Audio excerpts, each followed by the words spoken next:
안녕하십니까, 김주성입니다. 새벽에 읽는 성경 말씀 시작하겠습니다. 오늘 읽을 말씀은 사무엘하 2장입니다. 제목은 어디로 가리이까.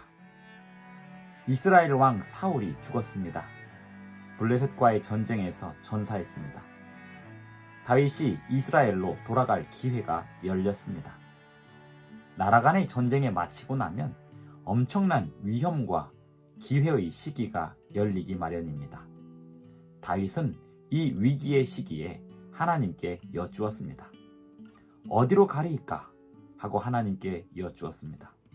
하나님은 다윗에게 말씀하시기를 헤브론으로 가라고 말씀하셨습니다. 새벽에 읽는 성경 말씀 제304화, 오늘은 11월 2일 화요일입니다. 사무엘하 2장 1절부터 32절까지 2장 전체를 읽겠습니다. 그 후에 다윗이 여호와께 여쭈어 아뢰되 내가 유다 한 성읍으로 올라가리이까. 여호와께서 이르시되 올라가라. 다윗이 아뢰되 어디로 가리이까. 이르시되 헤브론으로 갈지니라. 다윗이 그의 두 아내 이스라엘 여인 아히노암과 갈멜 사람 나발의 아내였던 아비가일을 데리고 그리로 올라갈 때에 또 자기와 함께한 추종자들과 그들의 가족들을 다윗이 다 데리고 올라가서 헤브론 각 성읍에 살게 하니라. 유다 사람들이 와서 거기서 다윗에게 기름을 부어 유다 족속의 왕으로 삼았더라. 어떤 사람이 다윗에게 말하여 이르되 사울을 장사한 사람은 길르앗 야베스 사람들이니이다 하매 다윗이 길르앗 야베스 사람들에게 전령들을 보내 그들에게 이르되 너희가 너희 주 사울에게 이처럼 은혜를 베풀어 그를 장사하였으니 여호와께 복을 받을지어다. 너희가 이 일을 하였으니 이제 여호와께서 은혜와 진리로 너희에게 베푸시기를 원하고 나도 이 선한 일을 너희에게 갚으리니 이제 너희는 손을 강하게 하고 담대히 할지어다. 너희 주 사울이 죽었고 또 유다 족속이 내게 기름을 부어 그들의 왕으로 삼았음이니라 하니라. 사울의 군사령관 넬의 아들 아브넬이 이미 사울의 아들 이스보셋을 데리고 마하나임으로 건너가 길르앗과 아술과 이스라엘과 에브라임과 베냐민과 온 이스라엘의 왕으로 삼았더라. 사울의 아들 이스보셋이 이스라엘 왕이 될 때에 나이가 40세이며 2해 동안 왕 위에 있으니라.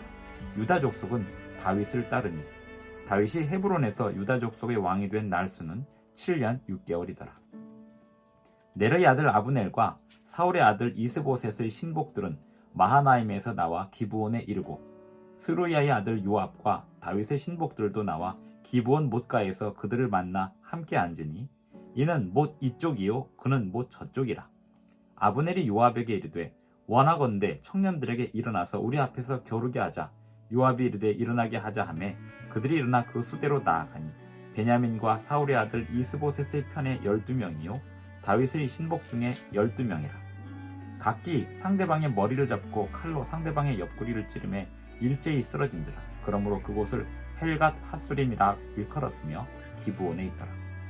그날의 싸움이 심히 맹렬하더니 아브넬과 이스라엘 사람들이 다윗의 신복들 앞에서 패하니라.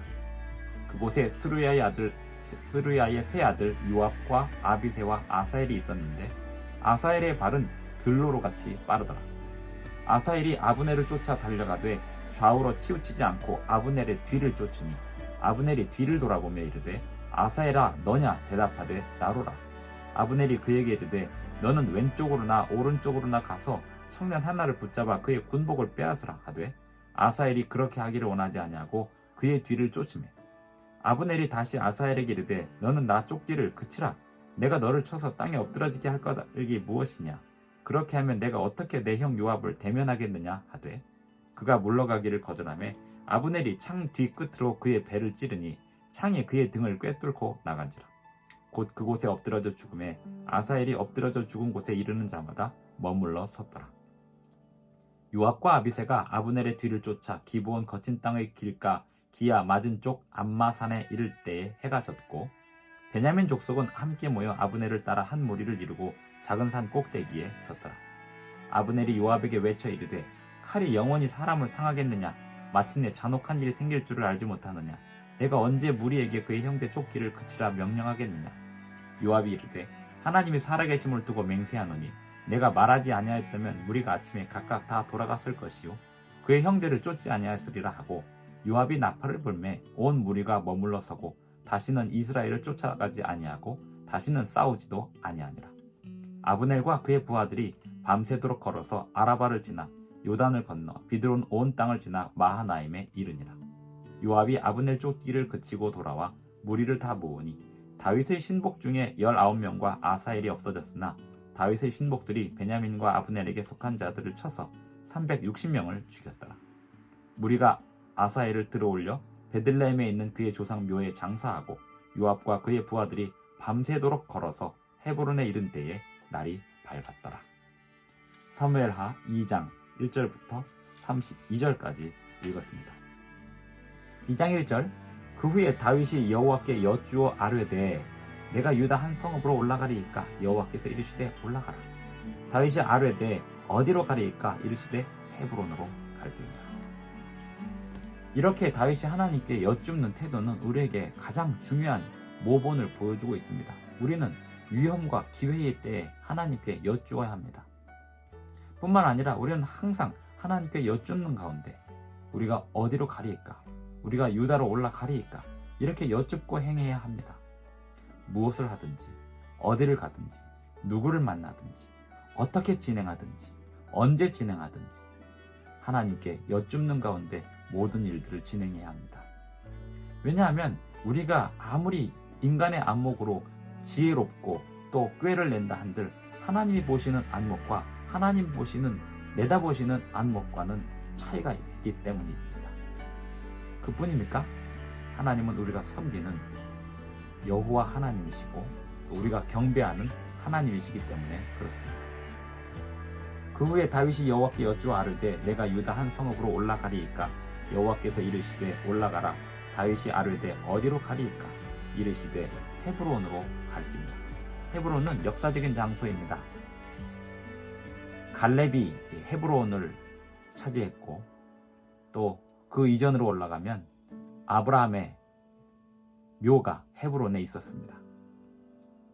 헤브론은 이스라엘 백성들에게 그리고 다윗에게 조상들의 업적과 믿음과 신앙을 기억하게 할 만한 좋은 장소였습니다. 헤브론으로 갈지니라. 이리하여 7년 동안 유다의 수도가 헤브론이 되었습니다. 2절 다윗이 그의 두 아내 이스라엘 여인 아히노암과 갈멜 사람 나발의 아내였던 아비가일을 데리고 그리로 올라갈 때에 자기와 함께한 추종자들과 그들의 가족들을 다윗이 다 데리고 올라가서 헤브론 각 성읍에 살게 하니라.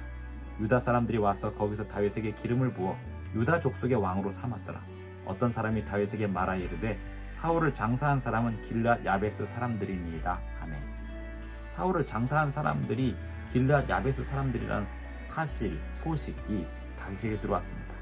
다윗이 사울과 요나단의 죽음을 애도하고 슬퍼했었습니다. 그런데 요나단의 죽음은 애도하고 슬퍼할 만하지만 사울의 죽음도 정말 애도했을까요? 자기를 평생 죽이려고 쫓아다니던 원수 같은 그 사울의 죽음을 다윗은 정말 슬픔으로 받아들였을까요? 그 마음이 진심이었다는 것이 길앗 야베스 사람들에 대한 다윗의 칭찬과 감사의 표현을 보면 알 수 있습니다. 5절 보면 다윗이 길앗 야베스 사람들에게 전령들을 보내 그들에게 이르되 너희가 너희 주 사울에게 이처럼 은혜를 베풀어 그를 장사하였으니 여호와께 복을 받을지어다. 너희가 이 일을 하였으니 이제 여호와께서 은혜와 진리로 너희에게 베푸시기를 원하고 나도 이 선한 일을 너희에게 갚으리니 이제 너희는 손을 강하게 하고 담대히 할지어다. 너희 주 사울이 죽었고 또 유다 족속이 내게 기름을 부어 그들의 왕으로 삼았음이니라 하니라. 다윗이 자신의 안부를 길앗 야베스 사람들에게 아주 정성스럽게 전합니다. 그리고 8절부터 보면 이스라엘의 왕 이스보셋에 대한 이야기가 나옵니다. 유다는 이스라엘 12지파 중에 아주 강력한 지파였습니다. 한 지파가 하나의 나라를 형성할 수 있을 만큼 크고 강력한 지파였습니다. 그리고 이스보셋이 이스라엘의 왕이 된 것은 사울의 넷째 아들이기 때문이었고 그 이전에 사울의 아들이었기 때문만은 아니고 아브넬이라고 하는 사울 왕의 2인자 그가 자신의 야심과 자신의 야망을 꺾을 수 없었기 때문에 사울 왕의 아들 이스보셋을 왕으로 옹립하고 자기가 거기서 힘을 쓰려고 하고 있었습니다. 8절 사울의 군사령관 넬의 아들 아브넬이 이미 사울의 아들 이스보셋을 데리고 마하나임으로 건너가 길르앗과 아술과 이스라엘과 에브라임과 베냐민과 온 이스라엘의 왕으로 삼았더라. 다른 백성들은 사울이 왕이었기 때문에 그 아들이 왕이 되어야 한다는 아브넬의 그 명분에 대하여 딱히 반박할 무언가가 없었습니다. 10절 사울의 아들 이스보셋이 이스라엘 왕이 될 때에 나이가 40세이며 2해 동안 왕위에 있습니다. 유다 족속은 다윗을 따르고 이스라엘의 왕은 이스보셋이 되었습니다. 하지만 그 이스보셋의 통치는 2년 동안 되었습니다. 다윗이 헤브론에서 유다 족속의 왕이 된 날수는 7년 6개월이더라. 12절 넬의 아들 아브넬과 사울의 아들 이스보셋의 신복들은 마하나임에서 나와 기브온에 이르고 스루야의 아들 요압과 다윗의 신복들도 나와 기브온 목가에서 만납니다. 기브온 목가에서 아브넬의 수하들과 요압의 수하들이 만납니다. 아브넬은 사울 왕의 2인자였고 요압은 다윗의 2인자입니다. 그리고 요압은 다윗의 조카이기도 합니다. 아브넬과 요압의 만남, 이것은 2인자들 간의 만남이었는데요. 서로 대결이 벌어집니다. 왕정에서 이 왕들을 세우고 또 왕들의 그 권력을 보필하면서 자신들이 권력을 차지하는 2인자들이 항상 있습니다. 사울 왕에게는 아브넬이 있었고 다윗 왕에게는 요압이 있었습니다. 아브넬과 요압의 공통점이 있다면 자신의 야망과 욕심을 무한히 펼치면서 왕의 권력을 아주 교묘히 이용하고 활용하고 살았다는 것이고 마지막까지 그 왕의 권력을 탐하면서 그 다음 왕 때까지 자신의 그 권력을 만들어내려고 노력했다는 점이 아브넬과 요압의 공통점입니다. 13절부터 보면 아브넬과 요압 사이에 그 부하들끼리 전쟁이 벌어집니다. 이 전쟁에서 누가 이겼을까요? 다윗의 부하들이 월등히 뛰어났습니다. 16절 각기 상대방의 머리를 잡고 칼로 상대방의 옆구리를 찌르매 일제히 쓰러진지라. 그러므로 그곳을 헬갓 핫수림이라 일컬었으며 기브온에 있더라. 헬갓 핫수림이라는 지명은 날카로운 칼의 발이라는 뜻을 가지고 있습니다. 그날의 싸움이 심히 맹렬하더니 아브넬과 이스라엘 사람들이 다윗의 신복들 앞에서 패하니라. 이러면서 이제 어떤 일이 벌어지는데요. 스루야의 세 아들 요압과 아비새와 아사엘 중에 아사엘이 달리기가 엄청 빨랐습니다. 이 아사엘이 누구를 노렸냐면 아브넬을 노리고 끝까지 추격을 합니다. 이 아브넬이 노련한 장수였지만 아사엘만큼 젊고 빠르지를 못했기 때문에 달리기에서 아사엘에게 밀릴 수밖에 없었습니다. 그래서 이 아브넬이 도망을 가면서 아사엘에게 말합니다. 나를 쫓지 말고 다른 일반 군인들을 쫓아서 거기서 만족을 얻어라. 나를 왜 굳이 쫓으려 하느냐. 그리고 네가 나를 쫓아오다 보면 내가 널 죽일 수밖에 없게 되는데 그러면 내가 요압을 어떻게 보느냐. 이러면서 아사엘을 회유하지만 아사엘은 끝까지 달려갑니다. 그런데 안타깝게도 아브넬이 창 뒤끝으로 아사엘의 배를 찌르면서 아사엘은 그 아브넬에게 죽게 됩니다. 23절 그가 물러가기를 거절하며 아브넬이 창 뒤끝으로 그의 배를 찌르니 창에 그의 등을 꿰뚫고 나간지라. 곧 그곳에 엎드러져 죽음에 아사엘이 엎드러져 죽은 곳에 이르는 자마다 머물러 섰더라. 아사엘은 왜 아브넬을 잡으려고 했을까요? 아브넬을 잡으면 이 전쟁은 끝나는 거였습니다. 왜냐하면 이스보셋은 꼭두각시 왕이었기 때문에 아브넬이 자신의 권력을 유지하기 위하여 이스보셋을 옹립하고 있었기 때문에 아브넬만 잡으면 된다는 그러한 생각으로 아사엘이 아브넬을 잡으려 갔던 것이고 그러다가 죽은 것입니다. 결국 24절부터 32절까지는 이렇게 전쟁이 마무리되면서 아브넬이 요압에게 휴전하자라고 제안을 하고 또 요압이 그 제안을 받아들이면서 점고를 합니다. 부하들이 서로 각각 몇 명씩 죽었는지 확인을 해나가는데요. 30절에 보면 요압이 아브넬 쫓기를 그치고 돌아와 무리를 다 모으니 다윗의 신복 중에 19명과 아사엘이 없어졌지만 다윗의 신복들이 베냐민과 아브넬에게 속한 자들을 쳐서 360명을 죽였더라. 다윗의 부하들은 도망다니면서 게릴라전에 능숙했고 또 능력 있는 사람들이 모였었기 때문에 일당백이었습니다. 하지만 사울의 부하들은 패잔병들이었기 때문에 게임이 안 됐습니다. 다윗의 신복들이 베냐민과 아브넬에게 속한 자들을 쳐서 360명을 죽였더라. 무리가 아사헬을 들어올려 베들레헴에 있는 그의 조상 묘에 장사하고 요압과 그의 부하들이 밤새도록 걸어서 헤브론에 이른 때에 날이 밝았더라. 다윗이 요압을 다루기가 쉬웠을까요? 어려웠을까요? 매우 무겁고 어려웠습니다. 요압은 자신의 명예를 위해서 사는 사람이었기 때문에. 하지만 다윗의 2인자로서 다윗이 요압을 일부러 쳐내진 않았습니다. 다윗은 요압을 통해서 이스라엘을 유다를 세우고 이스라엘을 세우는 일을 하지만 마지막에 다윗과 요압의 관계는 아주 마지막에 가면 좋지 않게 끝납니다. 요압이 자신의 명예를 끝까지 고집하려다가 불행한 최후를 맞이하게 됩니다. 아무튼 지금 이 시기는 다윗 왕조가 이제 제대로 들어서는 시기입니다. 아브넬 어떻게 될까요?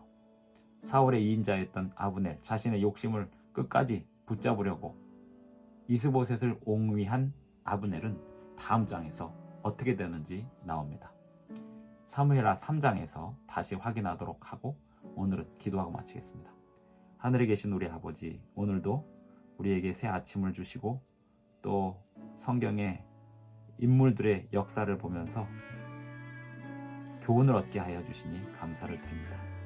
아버지여, 오늘은 우리가 어디로 가며 또 누구를 만나며 어떤 것을 보며 어떻게 행동하며 어떤 말들을 하며 지내야 하겠습니까? 우리에게 말씀하여 주시옵소서. 또 주님의 뜻을 이루게 하여 주시옵소서. 주님의 나라와 주님의 의를 이루는 일에 우리의 모든 것을 기울일 수 있게 하여 주시옵소서. 예수님의 이름으로 기도드려옵나이다. 감사합니다. 오늘도 끝까지 시청해 주셔서 대단히 감사합니다. 구독 버튼은 구독 중으로 바꿔주시면, 그리고 알림 설정을 해주시면 매일 아침 5시 30분에 자동으로 알림을 받으실 수 있습니다. 구독은 한 번만 누르시면 되고, 구독 중으로 바뀌었는데 또 누르시면 구독이 해지가 됩니다. 구독이 해지되지 않고 구독 중으로 놔두시면 되고, 알림 설정도 한 번만 해두시면 됩니다. 좋아요 버튼은 매 영상마다 한 번씩 누르시면 되고요. 구독과 알림 설정은 한 번만 누르시면 계속 다음 영상에도 적용이 되고, 채널 안에서 새로운 영상이 업로드 될 때마다 알림 설정을 누르신 분들에게는 영상이 올라왔다는 소식이 가게 됩니다. 내일 아침 다시 뵙겠습니다.